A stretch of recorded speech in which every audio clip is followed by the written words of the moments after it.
Republic told them it's hopeless often enough. Haven't we urged them, go and meet General Mladic, and for heaven's sake, no. That wasn't happening. The Bosnian resistance held. Actually, the Bosnian resistance toughened up a bit. The whole thing became a bit of an embarrassment. And as I say, the press did its job, even if the intellectuals and the academics, generally speaking, did not. I think with the grand exception of Susan Sontag, who very bravely went to Sarajevo to share in the cultural life of the city and try and help and publicize it and keep it alive. America's proud men and women of letters and opinion and principle and so on do not come out of this well, and will not be able to remember this episode with other than embarrassment. But gradually anyway, one way and another, the powers that be were shamed, and may even, we might have to grant them this, they may even have been a bit ashamed of themselves of last week, and it just goes to show, does it not, what a little resolve will do.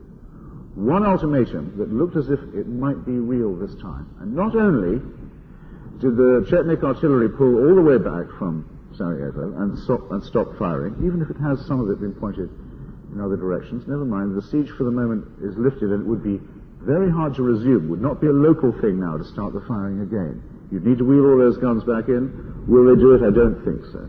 But not only that, and almost at once, but also within a day, President Tudjman of Croatia decides that after all the forces in his party who were about to proclaim a Herceg-Bosna state in Western Herzegovina, a Croat-dominated mini-state, were not going to be given free rein. That perhaps he would pull his troops out of Croatia. Perhaps he'd even send an envoy to Washington to discuss a peace agreement with the Bosnian government side, an agreement that was at least provisionally concluded yesterday. Pretty good results for such a small outlay of resolve, and all one can say is shame on those who delayed. Shame on those who delayed and fought against that for 2 years. Shame on those who gave 2 years of unopposed time and space to fascism, and forever found excuses either for the fascism itself or for doing nothing against it. They cannot now face us and say it would have been too risky. I haven't yet heard anyone apologize for the climb down. But I want to close because I think we're right up to the present moment now. I think what we have to be aware of is the following. Under the humanitarian pretext of stopping the siege and restarting some deliveries of relief and so forth, the pressure for partition is going to be renewed. This time it'll be, you must sign for partition, and after all we've done for you.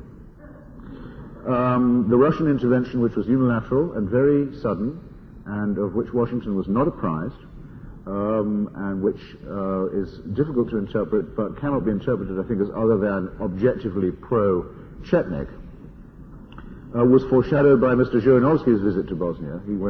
He came as a guest of the cleansers to Bosnia 2 weeks before, in fact escorted by airplanes, Serbian airplanes which violated the no-fly zone, and addressed a cleansing rally and said, we will never let you down, and one bomb that falls on you and all of Russia will be in arms. And I think we must be aware that the concessions being made to Mr. Yeltsin today are not the concessions that will be offered to Mr. Zhirinovsky tomorrow, when Slavomania and Slavofascism may have their turn, as why they not, given the president of Serbia in Russia itself.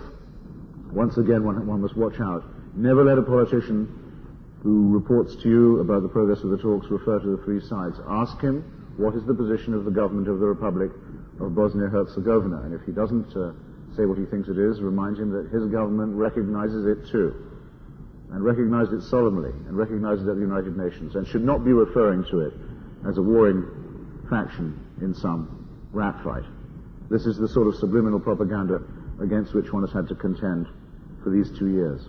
I don't think there should be any relaxation either on the demand that Bosnia be provided with arms for its own self-defense. Bosnia-Herzegovina cannot threaten anyone, even if it wished to, which it does not. It is in no position to make war on any neighbor. It can be no threat to any other state. And it's long proved the case for its right of self-defense. The recognition of the principle that no territories be acquired by force is not a principle, quite obviously, that admits of any dilution. You can't say, except sometimes, to a principle like that. You're either for the acquisition of territory by force, or you are not.